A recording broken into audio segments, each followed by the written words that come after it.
Hi everyone. ಇವತ್ತಿನ concept ಏನಂತಂದರೆ analogy test.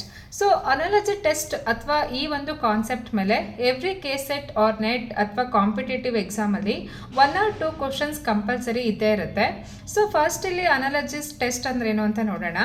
Analogies are defined by specific relationship between given words, events, objectives or alphabets sets which has to be recognized.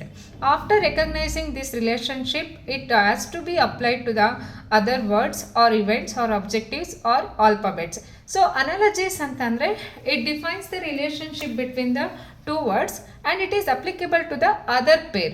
So ಎರಡು words ಏನು difference ಅಥವಾ ಏನು relationship ಇದೆ ಅದೇ ರೀತಿ ಬೇರೆ ವರ್ಡ್ಗೂ ಕೂಡ ನಾವು ಅಪ್ಲೈ ಮಾಡ್ತಾ ಹೋಗ್ತೀವಿ. ಅದು ನಂಬರ್ಸ್ ಇರ್ಬೋದು, ವರ್ಡ್ ಇರ್ಬೋದು ಅಥವಾ ಲೆಟರ್ ಇರ್ಬೋದು, ಸೊ ಆಲ್ಫಾಬೆಟ್ಸ್ ಇರ್ಬೋದು, ಯಾವುದಾದ್ರು ಇವೆಂಟು, ಆಬ್ಜೆಕ್ಟಿವ್ಸು ಎಲ್ಲದಕ್ಕೂ ಕೂಡ ಇದು ಅಪ್ಲಿಕೇಬಲ್ ಆಗುತ್ತೆ. ಸೊ ಇದರಲ್ಲಿ ಫಸ್ಟ್ ಟೈಪ್ ಯಾವುದಿದೆ ಅಂತ ನೋಡೋಣ. So here analogy problems. So ಇಲ್ಲಿ ಏನಂತ ಅಂದರೆ in this type of 3 words are given. First words are related to the each other. In the same way, we have to find out the other word relationship. ಅಂದರೆ ಇಲ್ಲಿ first 2 word same relationship ಇರುತ್ತೆ.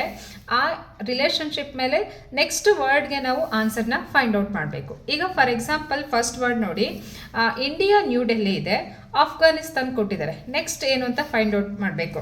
So ಇಲ್ಲಿ ಏನಂತಂದರೆ new Delhi is the capital of India. ಅದೇ ರೀತಿ Afghanistan capital ಯಾವುದು ಅಂತ find out ಮಾಡಬೇಕು. ಸೊ ಇದರಲ್ಲಿ ಅಫ್ಘಾನಿಸ್ತಾನ್ ಕ್ಯಾಪಿಟಲ್ ಯಾವುದು ಅಂತಂದರೆ ಕಾಬುಲ್. ಅದರಲ್ಲಿ ರಿಮೈನಿಂಗ್ ಆನ್ಸರ್ಸ್ ನೋಡಿ, ಕೊಲಂಬೋ ಇದೆ, ತಾಲಿಬಾನ್ ಇದೆ, ಕಾಬುಲ್ ಇದೆ, ಯುನೈಟೆಡ್ ಸ್ಟೇಟ್ ಕೊಟ್ಟಿದ್ದಾರೆ. ಅಫ್ಘಾನಿಸ್ತಾನ್ ಕ್ಯಾಪಿಟಲ್ ಯಾವುದು ಅಂತಂದರೆ ಕಾಬುಲ್. ಅದೇ ರೀತಿ ಸೆಕೆಂಡ್ ಕ್ವಶನ್ಸ್ ನೋಡಿ, ಡಾಕ್ಟರ್ ಮೆಡಿಷನ್ ಕೊಟ್ಟಿದ್ದಾರೆ ಆ್ಯಂಡ್ ನೆಕ್ಸ್ಟು ಟೀಚರ್ಗೆ ಏನು ಆನ್ಸರ್ ಅಂತ ಫೈಂಡ್ ಔಟ್ ಮಾಡಬೇಕು. So here as a doctor prescribe the medicines to its patients. ಅದೇ ವೇನಲ್ಲಿ ಟೀಚರ್ ಏನು ಮಾಡ್ತಾರೆ ಅಂತಂದರೆ ಸ್ಟೂಡೆಂಟ್ಸ್ಗೆ ನಾಲೆಡ್ಜನ್ನು ಪ್ರೊವೈಡ್ ಮಾಡ್ತಾ ಹೋಗ್ತಾರೆ. ಸೊ ಟೀಚರ್ಸ್ಗೆ ಏನೇನು ಆಬ್ಜೆಕ್ಟಿವ್ಸ್ ಏನೇನು ಆಪ್ಷನ್ ಕೊಟ್ಟಿದ್ದಾರೆ ನೋಡಿ, ಸ್ಟೂಡೆಂಟ್ಸ್ ಇದೆ, ಕ್ಲಾಸ್ ಇದೆ, ಪ್ರಿನ್ಸಿಪಲ್ ಇದೆ, ನಾಲೆಡ್ಜ್ ಇದೆ.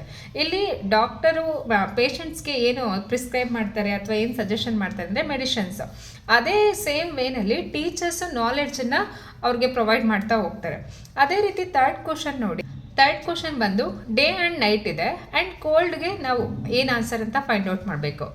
ಡೇ ಆ್ಯಂಡ್ ನೈಟ್ ಬಂದು ಆಪೋಸಿಟ್ ಎಕ್ಸಿಸ್ಟೆನ್ಸ್, ಅಂದರೆ ಕತ್ಲಿದೆ ಅಂತ ಅಂದರೆ ಬೆಳಕು ಇದ್ದೇ ಇರುತ್ತೆ, ಆ ರೀತಿ. ಅದೇ ರೀತಿ ಕೋಲ್ಡ್ಗೆ ಏನು ಆನ್ಸರ್ ಅಂತ ಅಂದರೆ ಐಸ್ ಇದೆ, ವೆಟ್ ಇದೆ, ಹಾಟ್ ಇದೆ, ವಾಟರ್ ಇದೆ. ಕೋಲ್ಡ್ಗೆ ಏನು ಆಪೋಸಿಟ್ ವರ್ಡ್ ಆಗುತ್ತೆ ಅಂದರೆ ಹಾಟ್ ಆಗುತ್ತೆ. And next thing is fourth one ನೋಡಿ, ಹ್ಯಾಂಡ್, ಫಿಂಗರ್ ಕೊಟ್ಟಿದ್ದಾರೆ. ಪೆನ್ಗೆ ಏನು ಅಂತ ಫೈಂಡ್ ಔಟ್ ಮಾಡಬೇಕು. ಇದರಲ್ಲಿ ಇಂಕ್ ಕೊಟ್ಟಿದ್ದಾರೆ, ಹೋಲ್ಡರ್ ಕೊಟ್ಟಿದ್ದಾರೆ, ಪೇಪರ್ ಕೊಟ್ಟಿದ್ದಾರೆ ಆ್ಯಂಡ್ ನಿಬ್ ಕೊಟ್ಟಿದ್ದಾರೆ. ಸೊ ಈಗ ಹ್ಯಾಂಡಲ್ಲಿ ನಮಗೆ ಫಿಂಗರ್ ಬರುತ್ತೆ.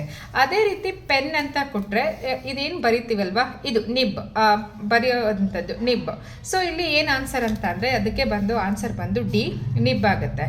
ಆ್ಯಂಡ್ ನೆಕ್ಸ್ಟು ಚೇರ್ ಕೊಟ್ಟಿದ್ದಾರೆ, ಚೇರ್ ಕಾರ್ಪೆಂಟರ್ ಆ್ಯಂಡ್ ಶರ್ಟ್ ಏನು ಅಂತ ಕೊಟ್ಟಿದ್ದಾರೆ. ಸೊ ಫಸ್ಟ್ 2 ವರ್ಡ್ಸ್ ಏನು ಕೊಟ್ಟಿದ್ದಾರೆ ಅಂದರೆ ಪ್ರಾಡಕ್ಟ್ ಮತ್ತು ಆ ಪ್ರಾಡಕ್ಟ್ ಮೇಕರ್ ಕೊಟ್ಟಿದ್ದಾರೆ. ಈಗ ಚೇರ್ನ ಯಾರು ಪ್ರಿಪೇರ್ ಮಾಡ್ತಾರೆ, ಕಾರ್ಪೆಂಟರ್.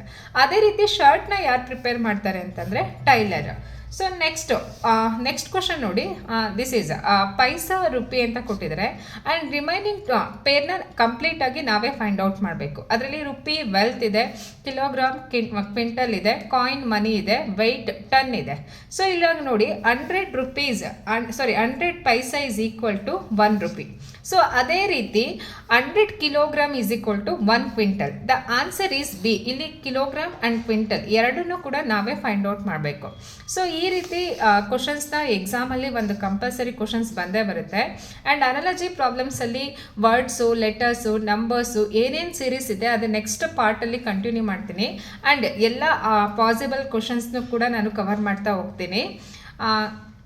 ಈ ವಿಡಿಯೋ ಆ್ಯಂಡ್ ಈ ಕಾನ್ಸೆಪ್ಟ್ ಇಷ್ಟ ಆಗಿದೆ, please do like and subscribe for my channel. Thank you for watching my videos. Please do subscribe for more videos. Thank you.